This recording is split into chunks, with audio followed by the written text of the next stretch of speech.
Hey kids, we talk a lot about worshiping God, but what does it actually mean to worship? Sometimes we think it's just singing songs to God, and that can be a way that we worship. But worship is actually a lot more than that.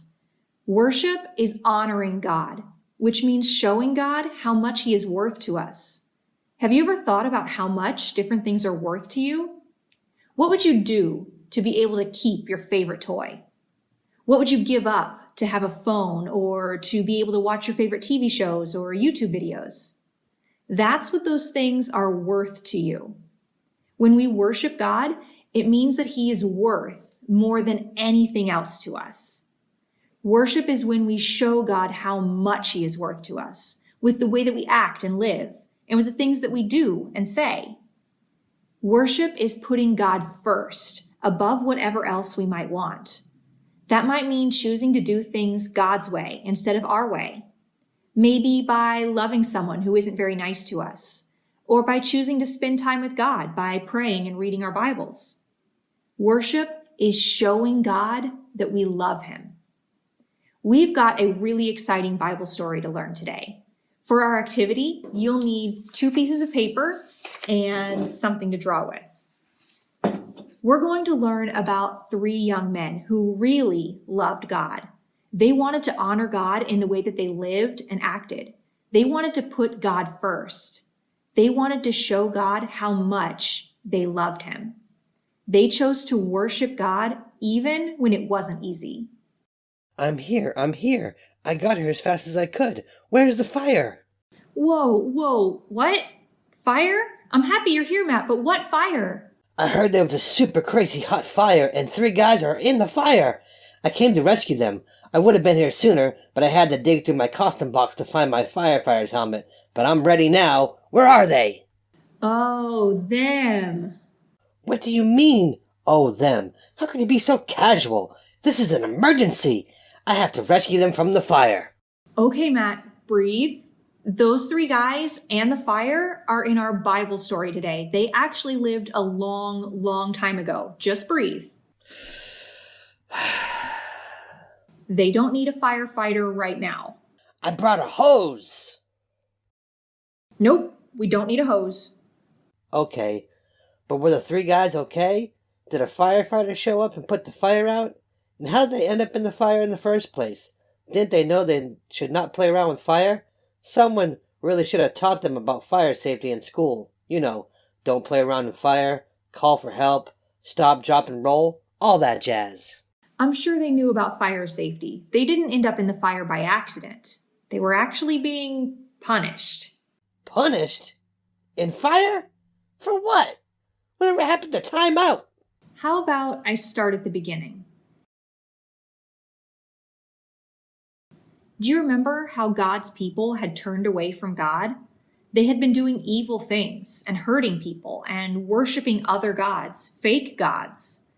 God had been patient with them for years and years and years, but it was finally time for them to be sent out of the land that God had given them. God let an enemy army from Babylon attack them. The king of Babylon, King Nebuchadnezzar, God bless you. The king of Babylon had some of the healthy young men captured and brought to serve him in his palace. This week, we're going to learn about 3 of those young men. Grab one of your pieces of paper. Draw a line across the middle, the long way.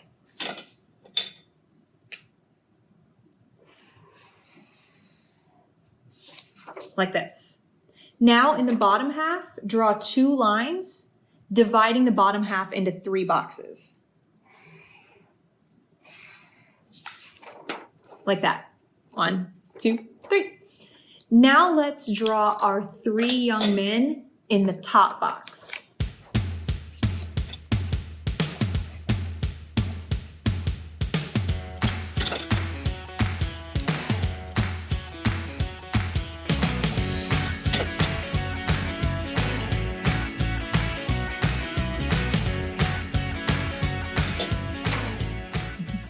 We know them as Shadrach, Meshach, and Abednego. But those weren't their real names. Their real names were Hananiah, Mishael, and Azariah. King Nebuchadnezzar? God bless you. King Nebuchadnezzar. God bless you. You know, you really should sneeze into your elbow. I'm not sneezing. That's the king of Babylon's name, Nebuchadnezzar. Oh, gotcha. Continue. King Nebuchadnezzar wanted to take away anything that would make these young men still feel like Israelites. He took them away from their country and away from their families. They were taught a new language, and they were given different names: Shadrach, Meshach, and Abednego. And they were forced to be servants to the king. One day, King Nebuchadnezzar had a huge gold statue made. Seriously huge. The Bible says it was 90 feet tall. That's as tall as 9 elephants stacked on top of each other. This thing was huge. Can you draw a tall stack of elephants? Let's put them in the first box in the bottom half of our paper.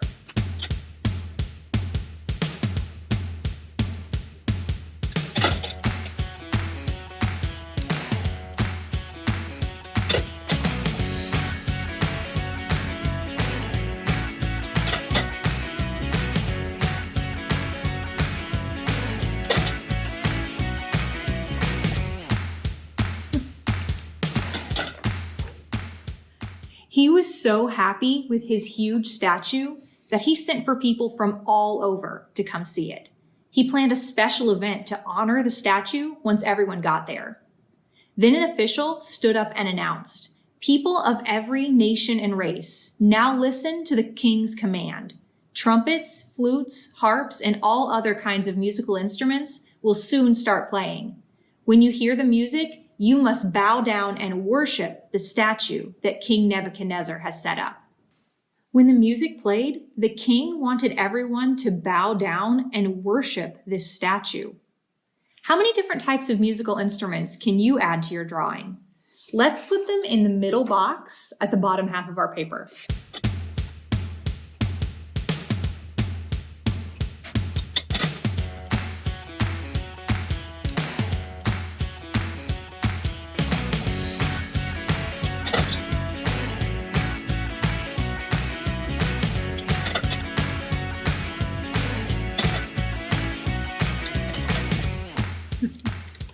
King Nebuchadnezzar wanted all the people to bow down and worship that statue.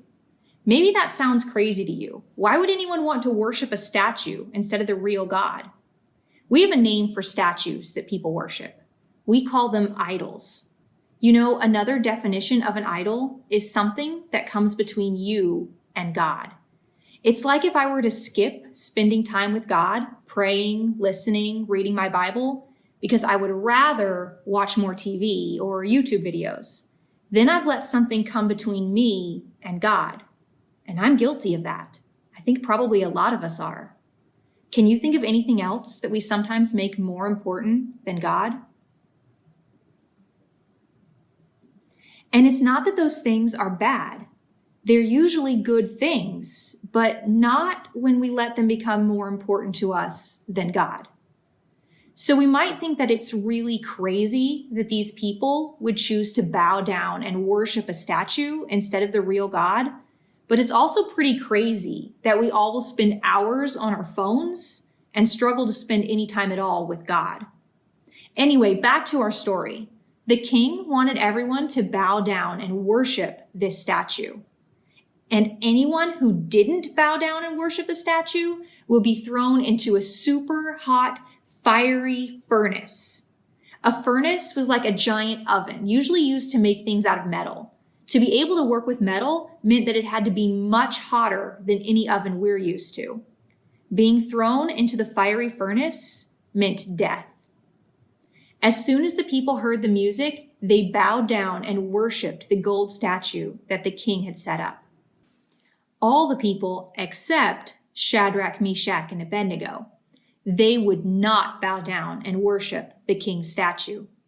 Some people noticed, and those people didn't like Shadrach, Meshach, and Abednego. So they told the king. Tattletales. Those Jews, Shadrach, Meshach, and Abednego, refuse to worship your gods and the statue you have set up. King Nebuchadnezzar was furious and sent for them. Uh-oh. Yep. Can you add a really angry King Nebuchadnezzar to your drawing? Let's draw him in the last box.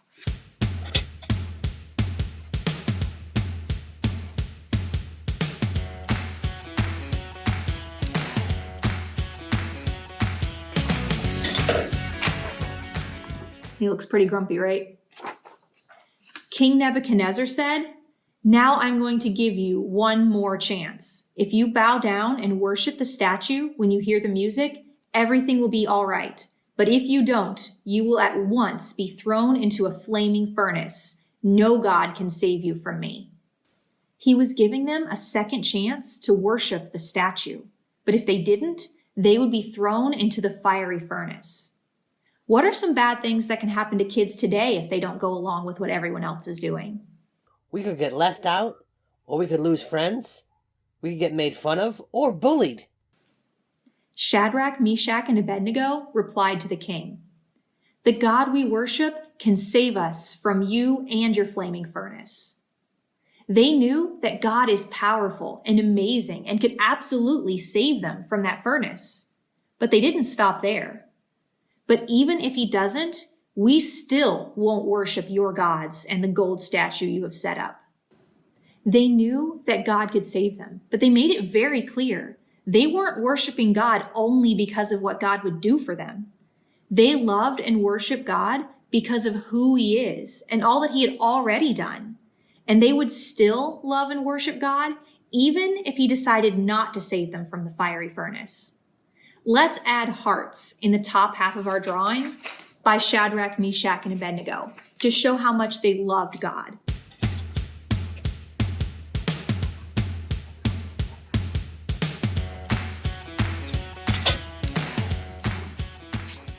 Shadrach, Meshach, and Abednego loved God so much they refused to worship anyone or anything but God, even if they had to die for it. They would rather spend just one more minute honoring and worshiping God than to have a long life that didn't honor God. This made the king even more angry. Can you make the king in your drawing look even more angry?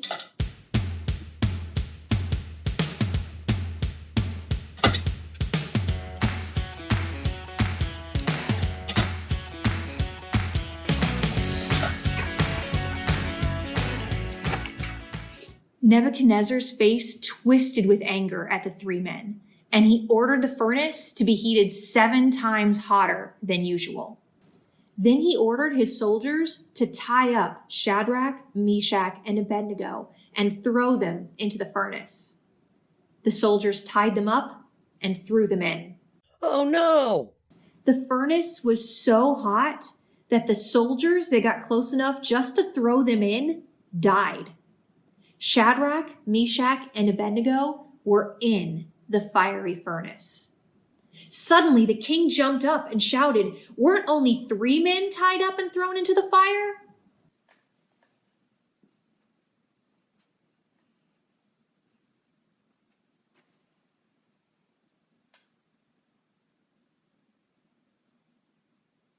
Yep, just 3. "But I see 4 men in the fire," the king said, "and they're walking around. They are not tied up and they are not burned. The 4th man looks like a son of the gods." Who was the 4th man in the fire? Most people think it was an angel. Some people think it was Jesus himself. Either way, God had protected them. Yay! The king could not believe his eyes. He called to Shadrach, Meshach, and Abednego, "You servants of the Most High God, come out at once." They came out, and all the king's officials crowded around to see. They weren't burned. Their clothes didn't even smell like smoke. King Nebuchadnezzar was so amazed at what God had done that he gave an order. No one was allowed to say anything against the God of Shadrach, Meshach, and Abednego. The king said, "No other God has such great power to save." The king was learning about God, the real God, by seeing what God did in the lives of these 3 young men. Don't be afraid to tell others what God is doing in your life. When people see God at work in your life, they might take a step toward knowing God for themselves.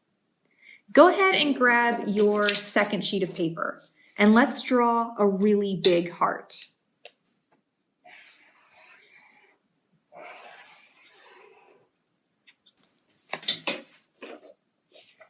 Shadrach, Meshach, and Abednego chose to worship God even when it was really difficult to do because they loved him so much.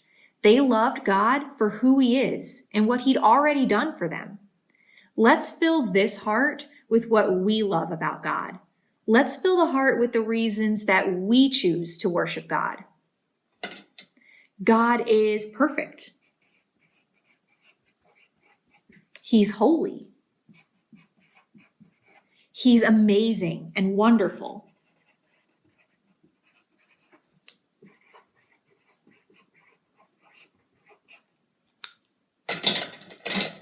He's loving. He's our creator.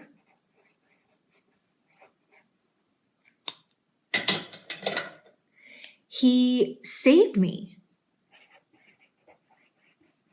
And he forgave me.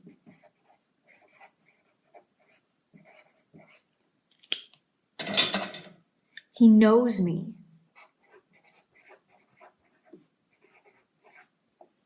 He cares about me.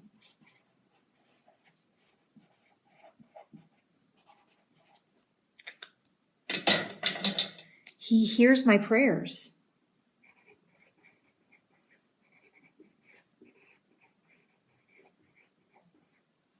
He's with me.